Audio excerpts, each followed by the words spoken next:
You've just heard these most amazing personal stories, and if you are like me, you might have been deeply moved by what incredibly human and touching journeys these families have all had.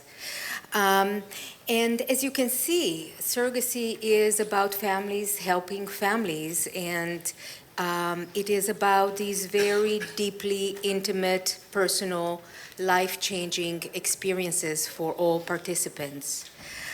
And still, there are many critical voices out there. Some of them you might have heard outside the hotel this morning, this afternoon. But many of them still see surrogacy as unethical, as harmful, as exploitative. So how do we make sense of these discrepancies? And how do we separate hype from facts? We have an amazing panel here today that is going to help us do just that. And we are going to look at what research, what clinical experience, and what accumulated knowledge tells us surrogacy is really about. I'm going to have each panelist introduce herself. Quickly, I'll remind you, my name is Dr. Sylvia Schneider-Fox. I'm a clinical psychologist in Chicago. For the last 25 years, I have been doing work in reproductive mental health, helping families build the families of their dreams. Among that, I've been doing a great deal of work with many families on their surrogacy journeys, both on the intended parents end, on the surrogates end, and facilitated many groups of families coming together to have children. Hi, I'm Kim Bergman. I'm a licensed psychologist in California and one of the owners of Growing Generations, which has been helping gay men and other people have babies for the last 25 years. And I've done a bit of research, and I serve on a number of different panels, and I write about this and travel and speak about this, so I'm excited to talk to you all about it today. I'm Lisa Schuster. I manage the Gay Parenting Assistance Program here at Men Having Babies, where I have the opportunity to work with over 50 couples or single intended parents through every step of the surrogacy journey. And I'm also a former surrogate as well.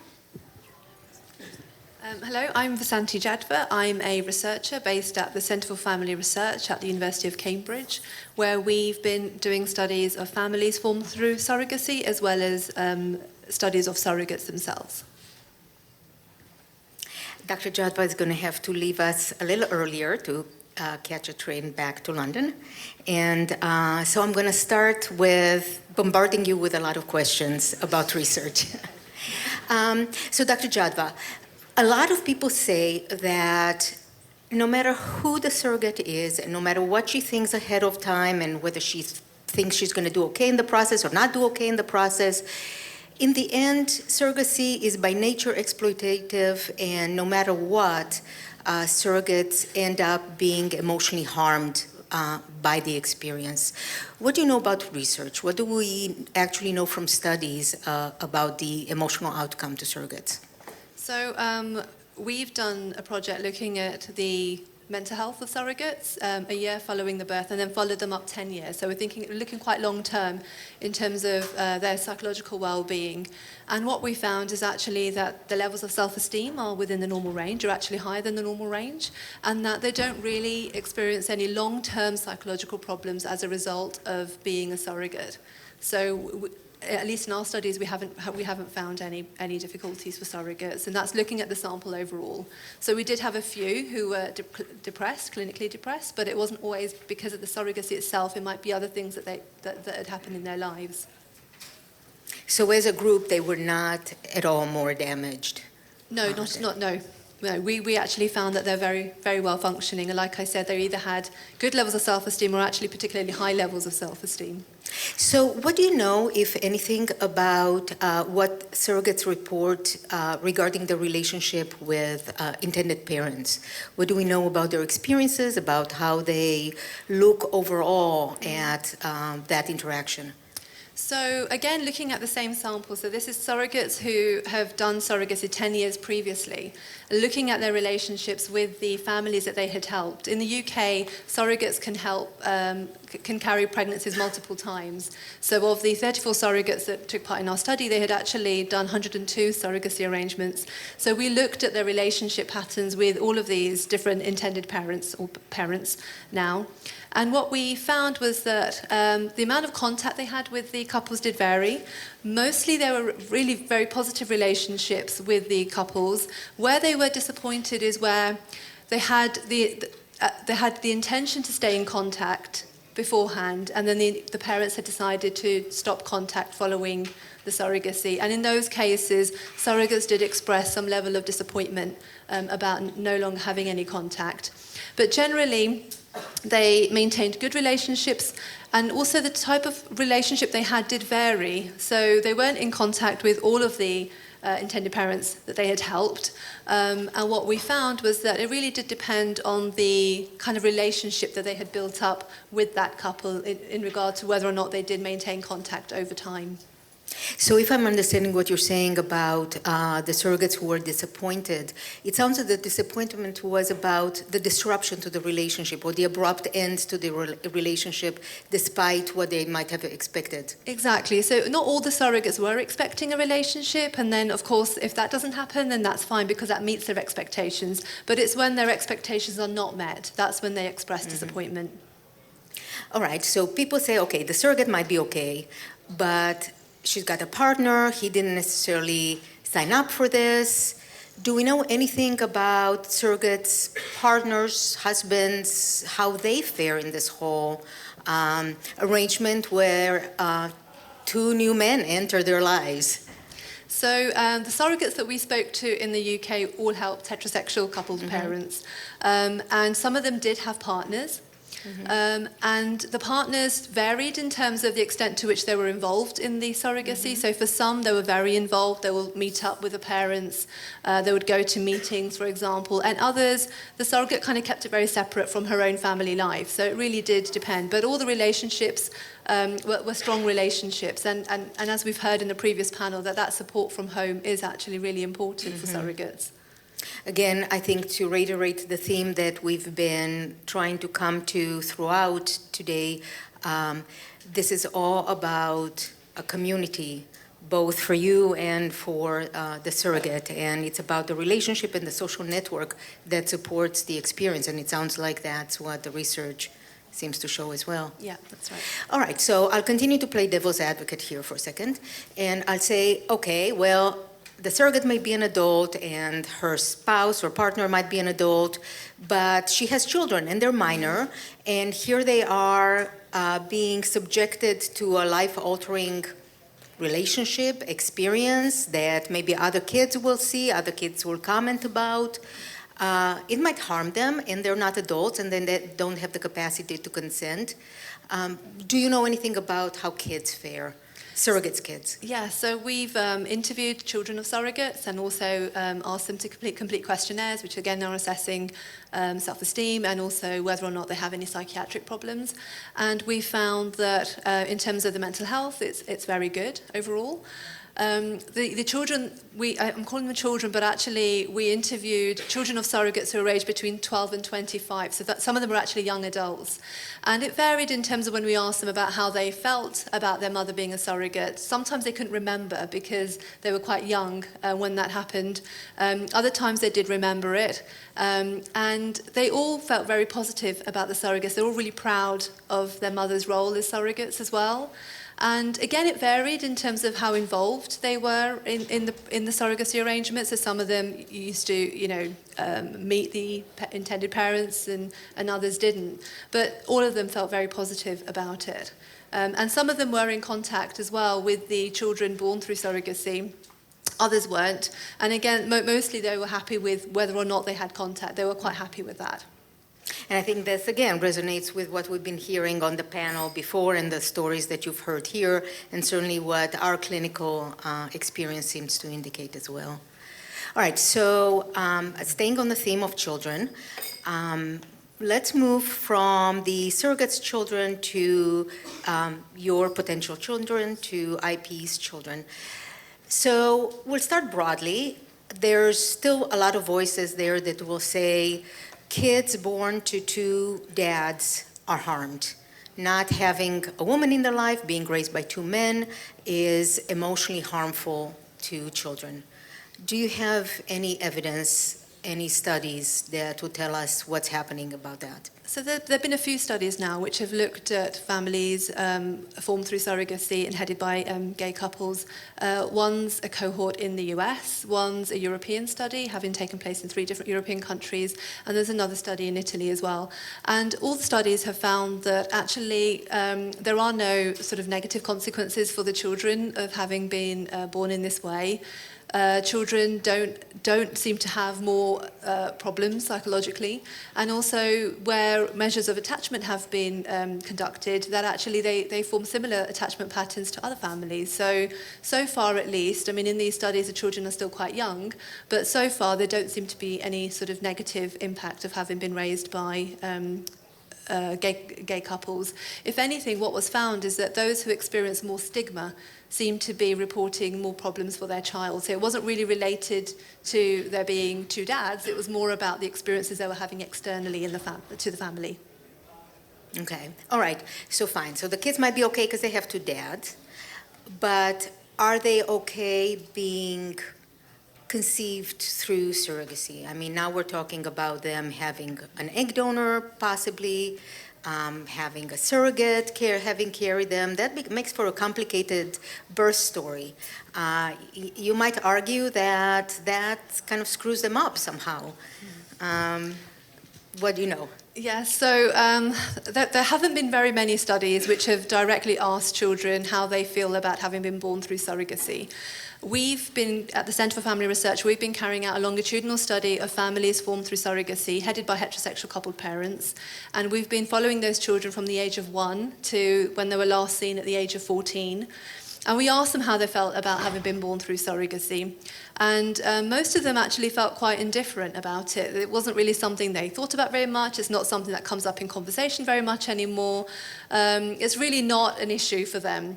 There were a handful of them who actually felt special because of having been born in this way. And there was only one who felt ambivalent, so wasn't sure about, still trying to work out how they felt about having been born in this way. But the vast majority of them, like I said, felt really sort of unaffected by it. At the age of 14, we are hoping to go back to see them. They're now young adults. So it'll be interesting to see how they feel now that they're that much older. Mm-hmm. Up until the age that you have followed thus far, has anybody expressed a sense of being sort of a commodity, that they've been bought, that they've been purchased, that they've been trafficked? So none of the adolescents we spoke to mentioned any of those factors in terms of when they're explaining their birth. It was very much about the fact that somebody had helped their parents have them. And some of them were in contact with their surrogates, and those who were tended to really like the surrogate. Those who weren't in contact sometimes had questions for the surrogate, particularly were curious about the motivations of the surrogate or curious about her interests and hobbies. But no, none of them brought up those issues when we interviewed them. I think it sounds from what you're describing, and I think, again, from what we know clinically, that more than anything, kids are not as affected by the actual makeup of the family, if it's two dads, or if it's two moms, or if it's an alien, but what they are affected by is the quality of relationships in the family. And what they respond to is the warmth and the love and the attachment that they are exposed to. And it sounds like the kids who benefited most were the kids who really were able to get from their parents that message of, look what a labor of love you are, and look how many people participated in bringing you lovingly into the world. Yes, I mean, what the studies that we've done have shown is actually it's the quality of parenting that matters the most for children's development, rather than who's raising who's raising those children. It's really about them feeling secure in their families and being parented by warm, loving parents. Okay, so you've been terrific. You've answered all my questions, and I know you need to go. Is there anything that I haven't asked you, anything in your current research or any other facts that you think would be interesting for us to know before? Yeah, I mean, we've done quite a lot of research on this, and if people are interested, then please do go onto our website and have a look at the papers. And if you can't find any papers, please do email me. I'll be very happy to send them to you. Thank you. Thank you. I'm so sorry for rushing off. All right, go catch a train.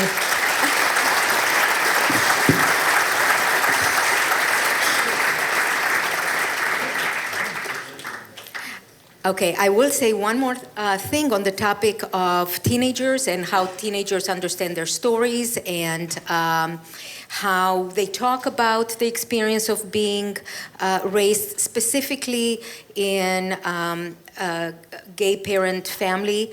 You can go on the Men Having Babies website and see, or on YouTube, and see panels of teens who have spoken at other conferences. And you'll hear first-hand stories and in their own words how kids and how teens make sense and how do they really conceive of this experience.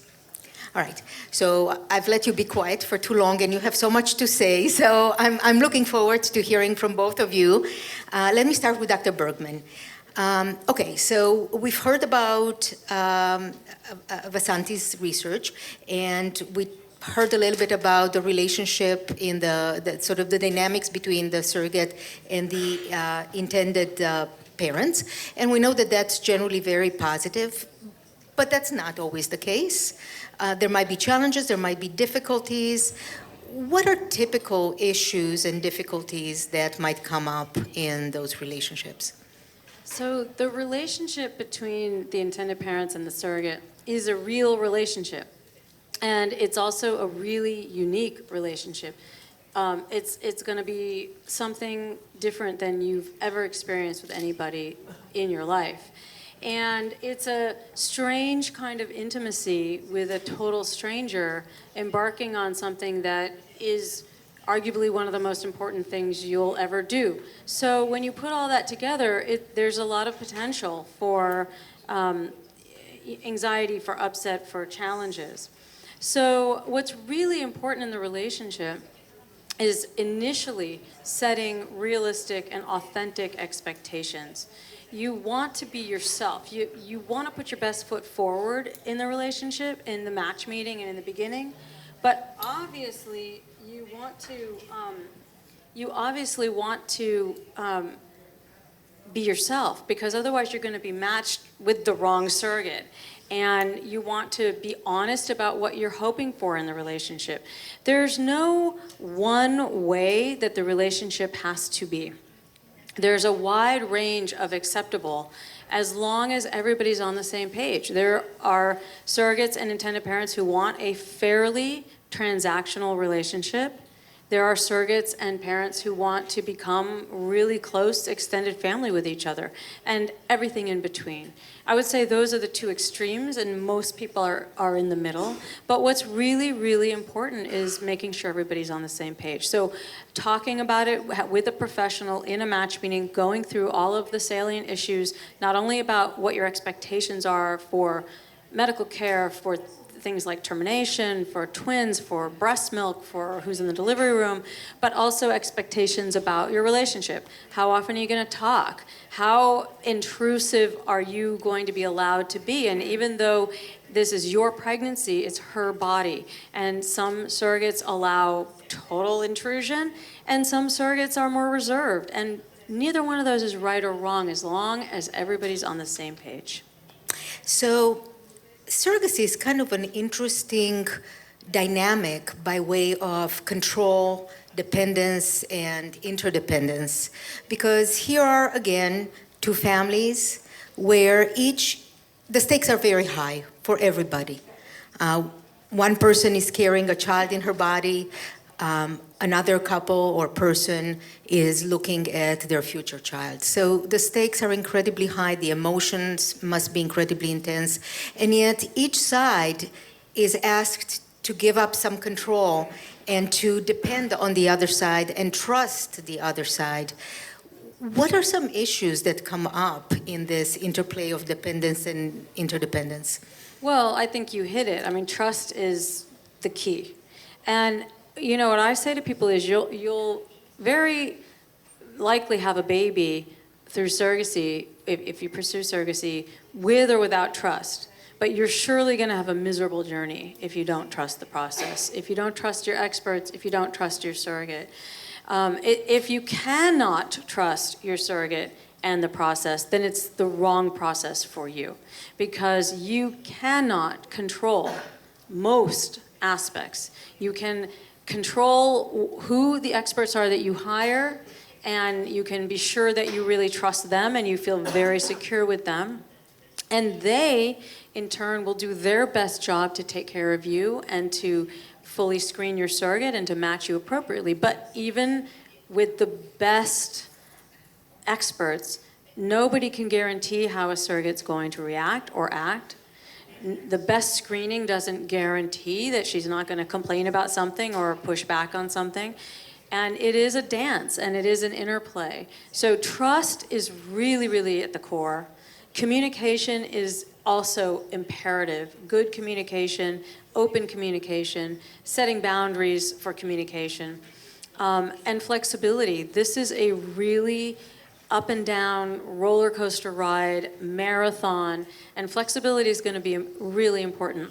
The thing that I hope people feel hopeful about in this particular area is that these same qualities, trust, communication, patience, flexibility, collaboration, are what are going to make you a good parent, because all of those things are going to be required of you as a parent. There are no guarantees about any of this.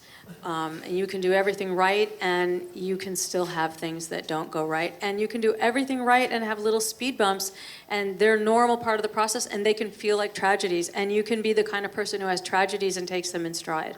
This will bring out the best and the worst in you, and it is really important to have a team that you can really rely on. All right, so this is really helpful, and hearing it from the side of someone who talks to the intended fathers. I want to hear from you, Lisa, having been on the other side and understanding the experience of surrogates in a way that's completely unique, and having spoken to so many of them. So from that side, from that end, what are some of the challenges for surrogates, and what is difficult for them many times in this process?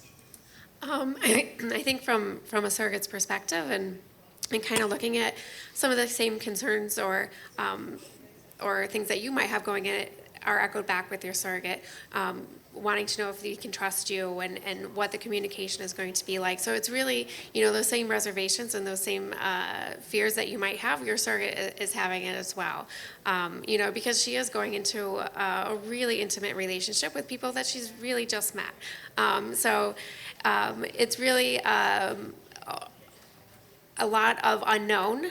She doesn't know what the communication is going to be like, or how that relationship is going to develop as you go through the process. And there's a little bit of a guarding, right, to make sure that her expectations are on the same as your expectations for what the relationship's going to be like, for what those interactions during the journey and after the journey are going to be, and to really make sure that, at the end of the day, that you're here through the pregnancy and you take that baby home, and that, because that's what really she's in the process for, is to be along with the journey with you guys.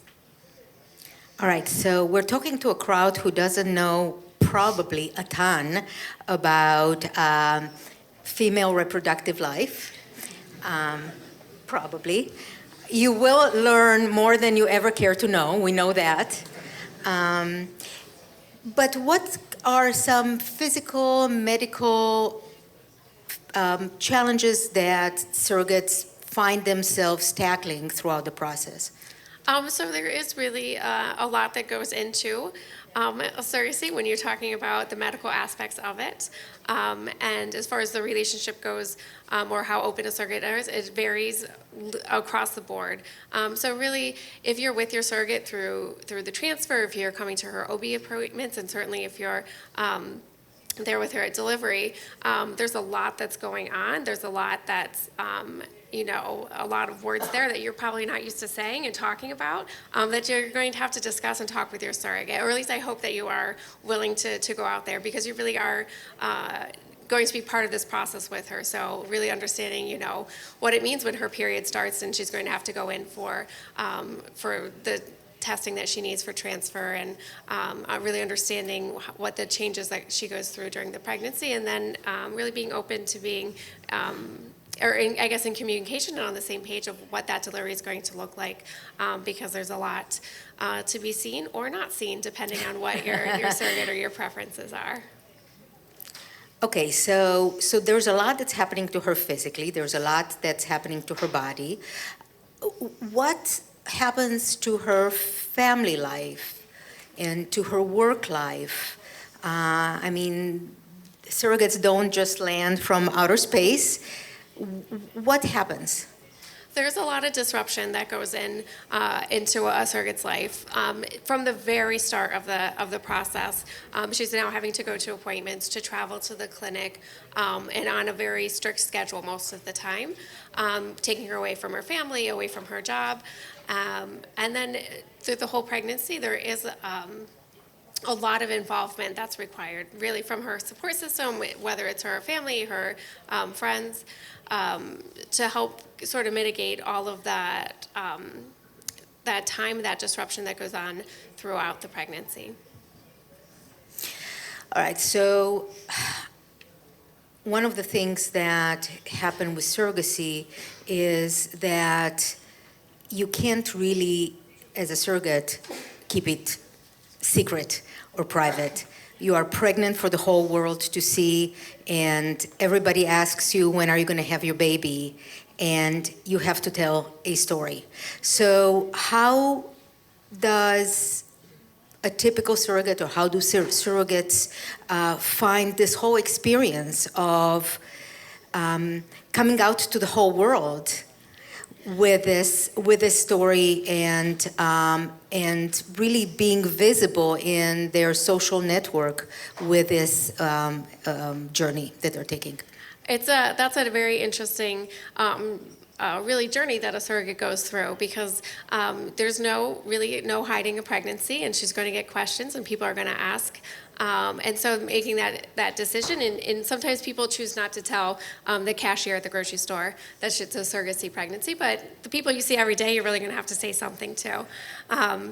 So it's really in her own right, coming out right, because she has to say it's surrogacy. There's a whole lot of questions that follows her, that answer that you're a surrogate, but also that she's caring for a gay couple too, because that's usually the next question is, who are you caring for? And hopefully the next question, but and so that that's saying she's caring for a gay couple, and depending where she lives and what her community is like, and how socially progressive they are, that can bring a lot of different responses. And so that's one of the reasons why going through that psychological screening is so important, and really knowing what that surrogate's support system is like, and what would happen if her parents decided they didn't want to speak to her anymore. Is she okay with that or not? Is she depending on them for support, or could she care less? Or what happens if she's become ostracized from her church community or her school community because of carrying her baby? What does that mean for her? What does that mean for her family? And so that really goes to the very start of things, of why that psychological aspect of screening is so important with your surrogate, because you don't want to be in that place, and nobody wants to be in that place where your surrogate's already pregnant and she's finding herself cast out, she's losing her support system, and she really there's no going back at that point. So there's a lot that goes into it, and a lot of thought that goes into it before anything happens medically. All right, so if we put together what we've heard thus far, we're learning that from studies and research, surrogacy is not inherently negative. It's not inherently exploitative or damaging. But it's also not necessarily inherently easy. And there's challenges and there's difficulties. So as we look at that, Dr. Berman, coming back to your experience, because you've put so many people on this path and you've helped so many couples prepare for this experience. You started touching on it, but can you talk more about how can couples from this phase on start preparing for this experience so they come to it and they make it into a positive path? Well, I'll start by the not so good news, and that is you are never going to feel like you're ready enough, know enough, that the time is right, that the stars are all aligned. It is just not like that for any intended parents, whether they're going to have a baby through a surrogate or IVF or the old-fashioned way or adoption or any other way. You're not really ever fully ready, and if you think you're ready, you just don't know. And that's the good news and the bad news. You're here, and that means that you're already doing the first things that you should do, and many of you are probably here for more than this is probably not your first time. So you're collecting information, you're educating yourself. It's really important to understand that surrogacy is safe, it's legal, it fundamentally works if it's done right. It can be absolutely fraught and problematic if it's not. There are a lot of things that need to be stacked at the beginning and front-loaded so that it's safe legally and medically and in every other way. And as long as you really take those steps with professionals who have been doing this for a long time and know what they're doing, you're gonna be in good hands on the roller coaster. I like to say, like, it's a roller coaster, I'm your seatbelt. And it really is like that. No one can take those hills and valleys away, but we can be there and partner with you. So the first step is to recognize that you could come. I've seen people come to Men Having Babies like 6 times in a row before they're ready, and they were probably just as ready the first time. It's just that you're never really gonna be. So do your homework, put together your questions and your knowledge and learn and talk to other people who've been through this process. But at the end of the day, go with experts that you feel like you can trust and that have your back, and then go for it. Because it really is absolutely the most fantastic, wonderful experience, parenting that is. It's not for everybody, but if it's for you, it is incredible. And nobody should be denied that opportunity. So you said a little bit, you said earlier that a lot needs to be kind of front stacked. Can you say a little more about what happens in the beginning that builds that base? Yes. So arguably, I would actually say that pretty much every aspect of the journey is front loaded, and then it unfolds. So you need to make sure that you have your team put in place, and in that team you've got your lawyer, and they understand surrogacy, and they've done this before, and they understand where you live, and they understand where your surrogate lives, and they understand the path not only to that surrogacy is legal where your surrogate lives, but the path to establishing your parental rights where your surrogate lives, and the path to bringing your baby home to where you live. So that all needs to be sorted out in the beginning. You don't want to fall in love and find a surrogate who's amazing, and you've met her online and she's just the one, and you're all set and you're ready to go, and you have a baby together, and and then she's in New York, or she's in a place where surrogacy is not legal. Almost all of the things that can go wrong with surrogacy are preventable. The only thing that's not preventable is the medical stuff is not preventable, but it is very much modulated by the wonderful reproductive endocrinologists that we work with, because they understand how to screen your sperm, how to screen the egg, how to screen the surrogate, how to screen the embryo, how to manage the pregnancy. So it's mitigated but not removed. But the legal, financial, those aspects, those should be completely managed from the beginning. Insurance, that's managed from the beginning. None of those things should happen. They should be the very first steps. And then in terms of the psychological screening of the parents, of the egg donor, of the surrogate, those things happen all at the beginning. So there's there's sort of this whole phase of the process that's kind of putting all the puzzle pieces together and looking at every aspect of this and making sure everything's in place. Then it's sort of like go time. But all of that stuff happens first. So you're never in a position where you've accidentally matched with a surrogate in a place where you can't actually establish your parental rights when you get home.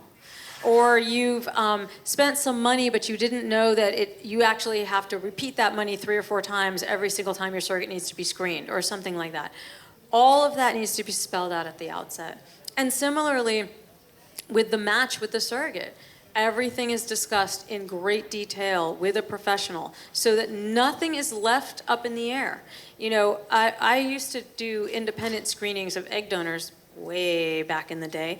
And doctors and professionals or parents would come to me with a donor and they'd say, like, this is my donor. I know you have to screen her, but could you just like low key on the part about the fact that it's like her genetics, so I don't really want her thinking about 20 years from now when she has an offspring out there. Wrong. The opposite is what you want. You want her thinking about it right now, every possible permutation, everything that could go wrong, everything that could go through her mind, this donor and the surrogate. Because, you know, having the wonderful, lovely, altruistic, and amazing intention to be a surrogate and having the ability to be pregnant do not make a surrogate. 1 to 2% of the women who apply to our program become surrogates. That means like 98% of the very well-intentioned women who want to be surrogates can't be surrogates for one reason or another. You want all those people you want to find that out, and you want those surrogates to find that out long before they're matched with you, long before you've invested time and money in them, long before they've invested money and time and effort and hopes. So I cannot say enough that this process needs to be front-loaded. The surprises that we want along the way of this journey are, it's a boy, it's a girl, you're pregnant, it's twins. Sidebar, that's controversial. I'm not suggesting you have twins, but those are the things that we want to be the surprises in this process. All right, so I'm glad you brought up mental health because I couldn't have shut up and not said anything about it. So I think you're making a point, at least in that example, of why an egg donor should be maybe screened. You might want to say a little more about why we need to screen egg donors or why we need to screen surrogates. But what a lot of men might say is, you know what, I've been asked to go meet with a psychologist. Why do I need to meet with a mental health professional? If we were in a heterosexual marriage, we wouldn't have to meet with a mental health professional. Is this discriminatory? Why do we have to do that? Okay. I'll touch briefly on the egg donor and surrogate and then focus on the parents. So egg donors and surrogates are both need to be screened in person by a psychologist or a mental health professional who knows how to do this. And they're being screened for 2 things. 1, to make sure there's an absence of any mental illness or mental health issues, right? You don't want a donor who's depressed or a surrogate who's depressed or anxious, not only because you want the best possible environment for your baby, but also because you don't want to harm the surrogate or the donor with a stressful process like surrogacy that could really have an impact on her. So you want to make sure there's a complete absence of any mental health issues, number 1. And number 2, you want to make sure that the donor and the surrogate have a very clear and very comprehensive understanding of the risks and benefits and process. The injections, the hormones, the shots, the possibilities, the intrusion in their life. You know, you want to talk about termination and abortion, and what if they don't get pregnant? What if they have a miscarriage? And surrogates are the most amazing people in the entire world, but they often have, they've had easy pregnancies, and so I'll hear, but that won't happen to me. I understand it probably won't. Let's talk about what if it does. What happens if it does? So those are the 2 key aspects, and for the surrogate, in particular, for both the surrogate and the donor, we want to also screen their husbands and partners. But for the surrogates in particular, they're going to be going through a long process. Their husband, this is a team effort. It is 100% a team effort. So always the husbands need to be part of the screening, or partners.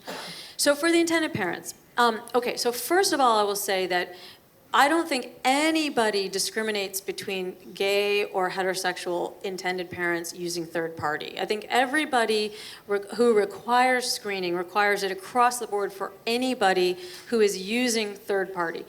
And the way that we frame it is more of a psychoeducational consult. So it is a lot of educating and assessing. So for what I said a little while ago, if you are an intended parent who is just impossible for you to trust another person to do something like this, we want to assess that. We do not want you falling apart during this process because it's really stressful. We also want to make sure that you understand issues of biological relationship to your child, not being biologically related to your child, and especially with two partners that are the same sex. You're not both going to be related to your child. Are there feelings about that? Does the non-bio parent have feelings about that? Have you discussed it? Then we also want to talk about issues of using a third party. So you're using an egg donor or you're using a sperm donor. What have you thought about that? And what are your thoughts about how you're going to talk about your family to your child? There's plenty of research that we know, most of it in the adoption world, but it's starting to be in the surrogacy and donor gamete world as well, that children want to know where they came from, they deserve to know where they came from, and they do much better when they're told the truth early and regularly. So, it's important as professionals to share that information with you as intended parents, because if we hear from intended parent, I'm never going to tell anybody, I'm kind of ashamed of this, it doesn't mean you can't do it. It just might mean you can't do it yet until you work through some of those issues. Because if you can't feel proud of the way that you're creating your family, then it's not the right way for you to create your family. So these are more of the issues that are in the parent psychoeducational consult. Now, everybody across the board, parents, donor, and surrogate, have a criminal background. That's a standard. And everybody has FDA labs, blood work. Everybody has, who's donating gametes, has genetic testing. So those kinds of tests are for everybody. But in terms of the psychological, a lot of it is educational. And it's rare to turn intended parents down, but all of us have. And only when we feel like it's really in their own best interest. And just to say, even though it's not required for those going through outside of art to build their families, I think it still would be a benefit for everyone. Yeah. So you can look at it as a requirement, but you can also look at it as a benefit of that education that before you start your family. There really are a lot of issues that you won't really have thought about, that you just won't realize, and there's nothing wrong with that. You just won't realize that you haven't thought about. And generally when we do this psychoeducational consult, intended parents are very receptive and happy. It's not done as an assessment like a gate. It's really done to open up a bunch of topics that are really important to start thinking about and talking about. Some centers require, when possible, a group meeting of all parties. Can you say anything about that? Well, we would consider that the match meeting. So we do require a match meeting between the intended parents and the surrogate. We don't require a match meeting between intended parents and egg donor, although we do facilitate them when that's what's wanted. But yeah, the match meeting is really important because that's where we're going to discuss together it should be structured such that we're discussing together something that each party has already discussed with the professional separately. So there's no surprises in that match meeting. So for example, if you are, let's say, just a small example, the surrogate does not want to express breast milk at the end of the pregnancy, which many don't and many do. But the intended parents really want it, and it's critical. That should never become a match meeting, because in the matching process, that should be one of the factors that's looked at. So in the match meeting, we would talk about, how do you feel about pumping breast milk? And every question we're asking, we already know the answer to. That's what I mean by front-loading it. So then the match meeting is an opportunity to meet each other, to connect, to see if you can feel a sense of trust between each other, and then to have a meeting of the minds on these really important topics. If a surrogate feels really strongly about, not having an amnio or not having parents in the room, I mean, these things sound kind of strange, but everything runs the range. And there's parents who say, that's fine. There's other parents who say, no, that would be terrible. So we just want to make sure we're all on the same page. Thank you. Okay, Lisa, so back to you. So you hear about all this. This is a difficult process, right? It's complicated, it's difficult. It is for a surrogate, for any surrogate, disruptive to her body, to her family, to her social life, to her work. Why do women want to do this? That's probably a very frequent question. It is a very frequent question for surrogates is why? Why would we ever want to do this? And really the answer is there's a lot of different reasons that surrogates want to go into this. Some surrogates love being pregnant. I did not love being pregnant, but many people do, and they just want to have that experience again, but don't want any more kids to bring home. Others, and for me, I felt really a sense of I had such a blessing with my children. It was nothing I worked hard for. It was nothing I did to earn that. It was simply a blessing that I have, and that's what I wanted to pass on. And so a lot of surrogates have that same internal desire of recognizing the gifts that they have in their own children and wanting someone else to have that gift as well. Those really are the main motivations behind surrogacy, is really wanting to extend themselves and to make those new connections and really give something of themselves to someone else. I think some of the other motivations that I have heard, and it's important for us to talk about those because people really often start out with the idea that, well, women just do it about the money. It's about the money. They only do it as a transaction. But I would say that almost invariably as we talk to women, and certainly the successful surrogates, you see the deeper motivation and deeper relationships. And, I have actually maybe 2 weeks ago screened a surrogate in my practice who said, when I asked her, why is she doing this? She was saying, I have a child who has some medical issues, and she will need a village in her life as she grows up.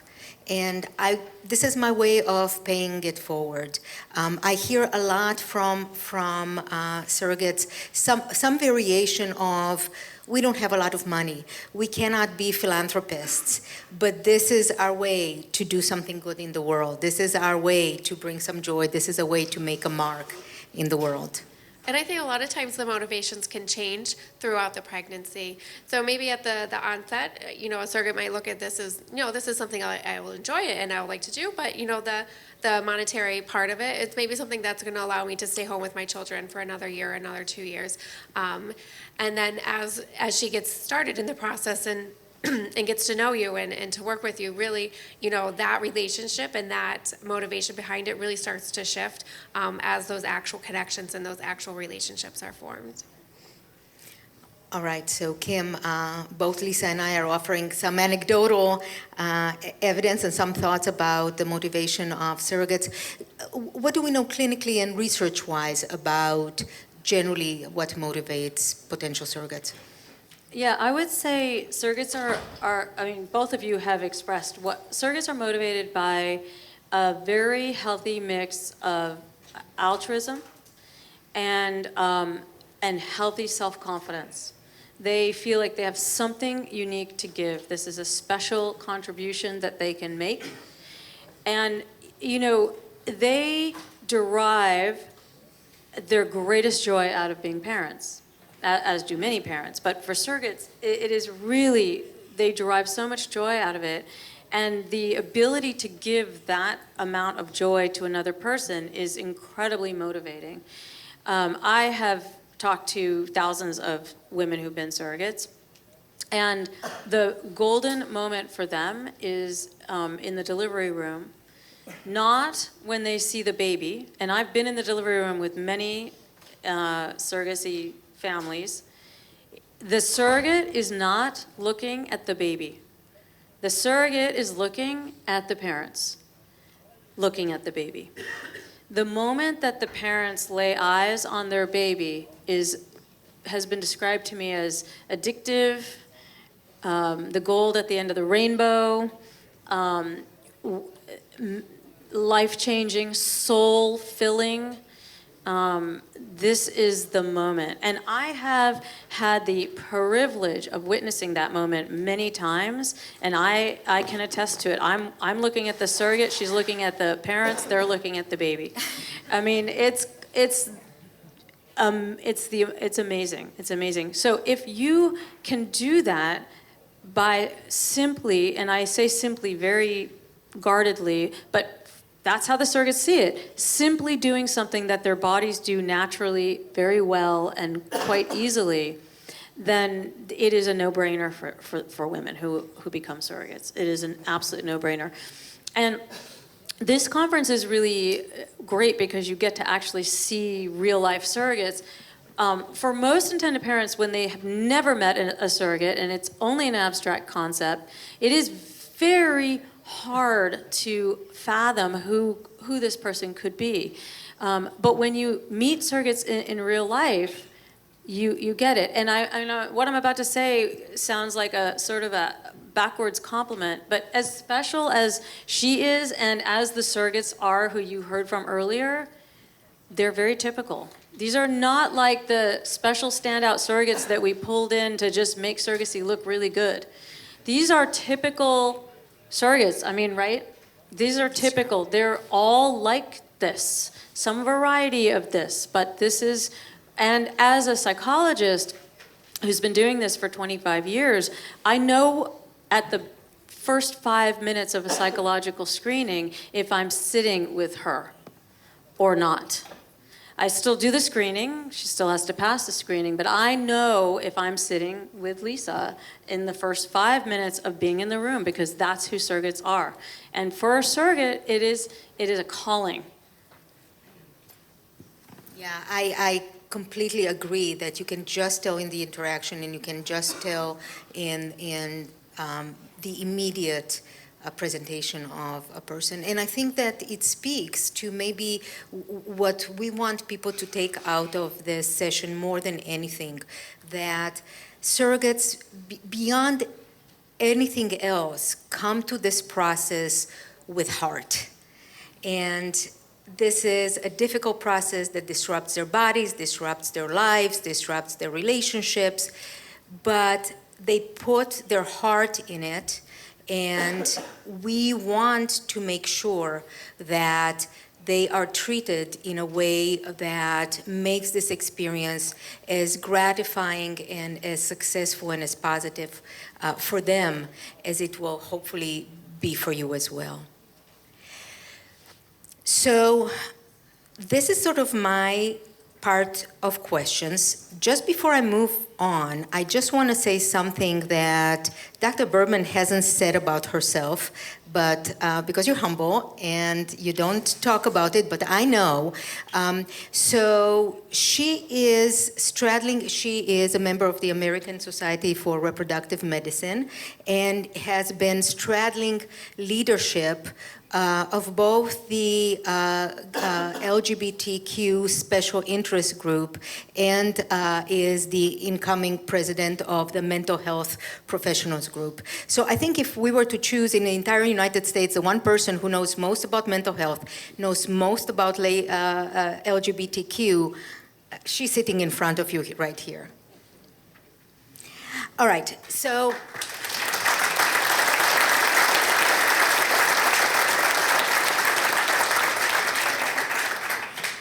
So wouldn't it be nice if there were some way to put together everything that you've just heard on this panel?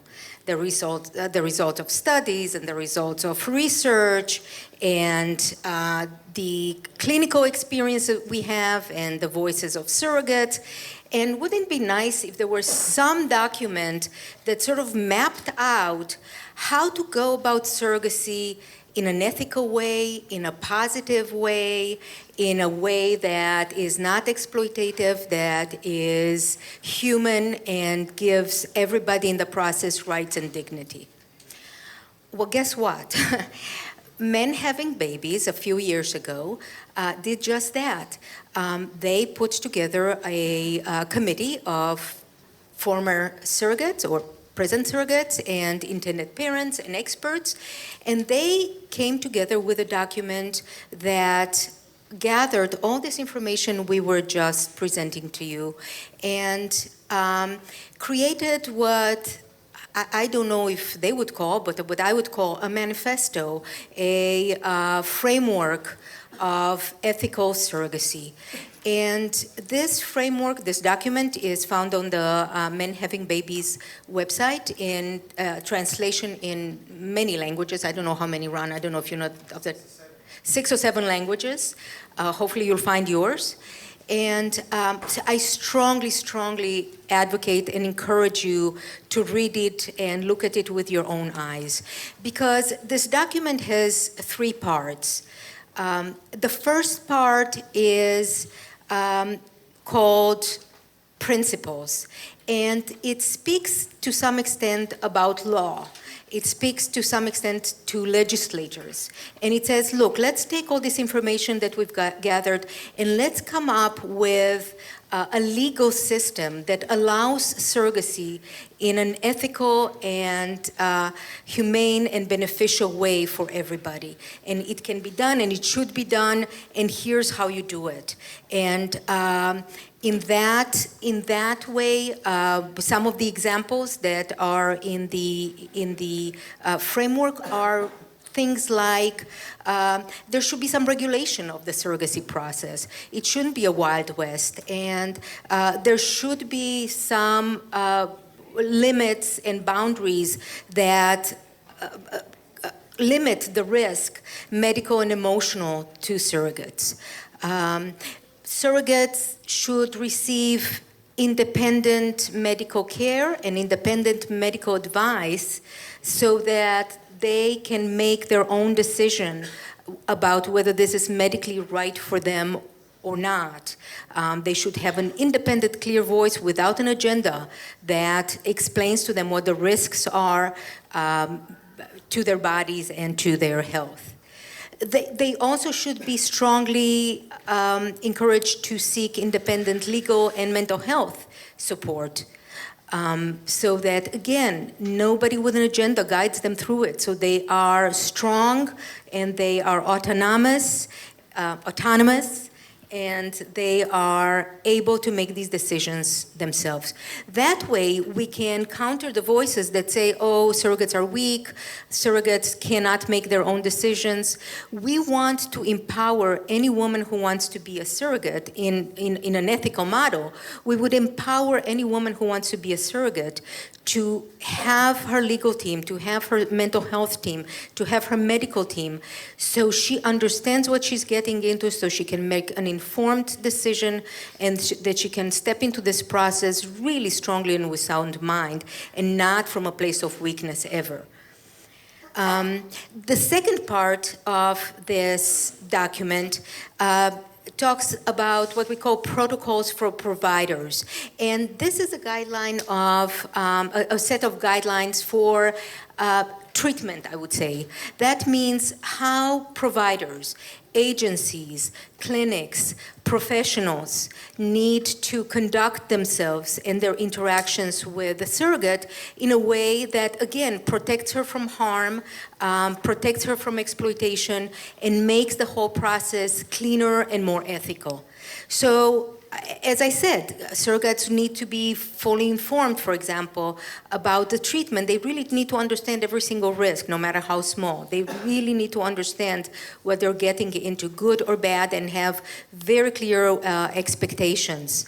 They need to understand what the risks are to families. I think that when we talk about the disruption, both by way of families, by way of community and relationships with community, they need to understand ahead of time that they might get rejected from church as a result of this process, that they might become a pariah, that they might need to deal with homophobia for the first time in their lives. And what does that mean? So they need to understand all these aspects. They need to be explained all this in a language that they can understand, in ways that they can understand. We need all the communication that providers, that clinics, that agencies, that professionals offer to surrogates. It needs to be done in the most surrogate-friendly way, in the way that facilitates, again, her empowerment and her ability to give informed consent to this whole process.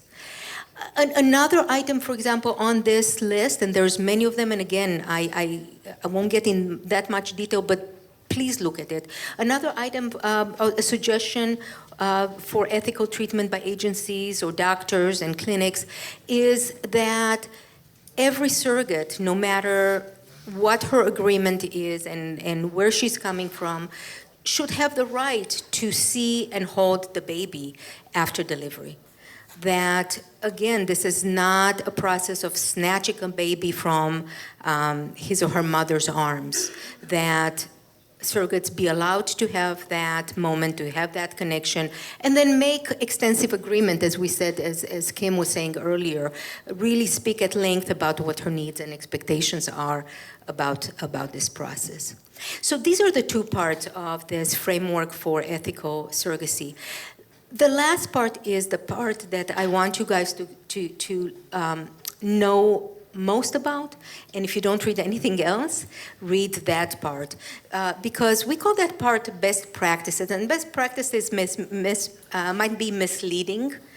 What I would call it is what you should guys do in the relationship with a surrogate to make sure that she's okay, you're okay, and your kid is okay.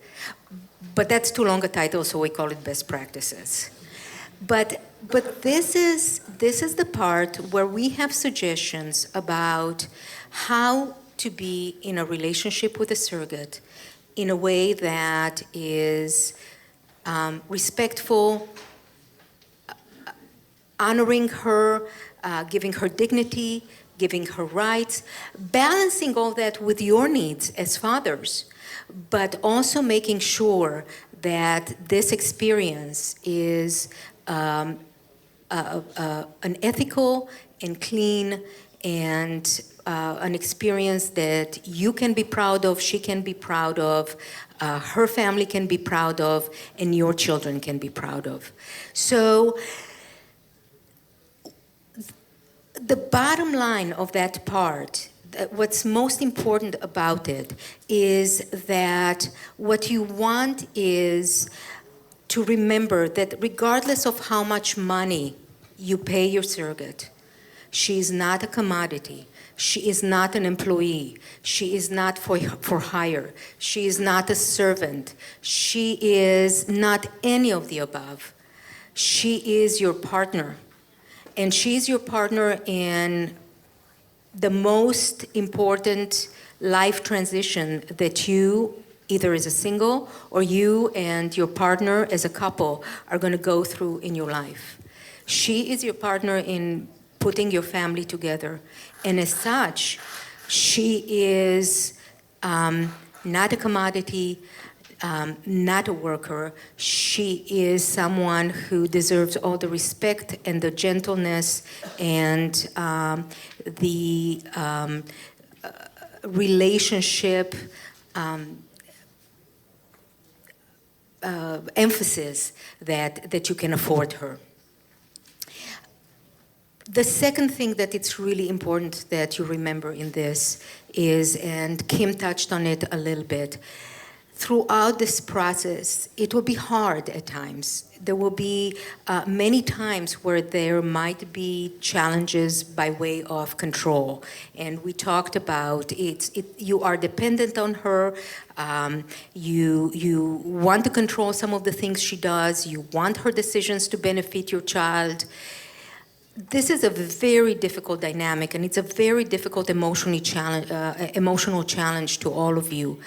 But the most important principle that needs to guide you in this is afford your surrogate autonomy and dignity and a great measure of control over her own life. Again, she is doing this with you, not for you. She is entitled to her own autonomy and independence as a human being. And there will be many moments that if you can hold on to that memory and sort of get past the anxiety that letting go of control can cause in you, you will find that the relationship is healthier and better and much more successful. And the last thing that I want you to know, and I'm actually going to read this because this is so beautifully put, I couldn't possibly come up with these words myself. So I'm just going to read them to you. So this is from the Framework for Ethical Surrogacy. And it says this: regardless of the exact mix of motivation behind each woman's decision to become a surrogate, we believe the ultimate test for a non-exploitative relationship is the overall sense of accomplishment and gratification surrogates have during and after the journey. This is so important because I think that this is maybe the most important message of this conference in my mind. You want to do it right, you want to do it ethically, you want to do it mindfully, then make sure that do it in such a way that it preserves your surrogate's sense of accomplishment and gratification, and that you really help her come out of this experience with a fuller life, just like you will all come out of this experience with a much fuller life. And I will leave you with this thought.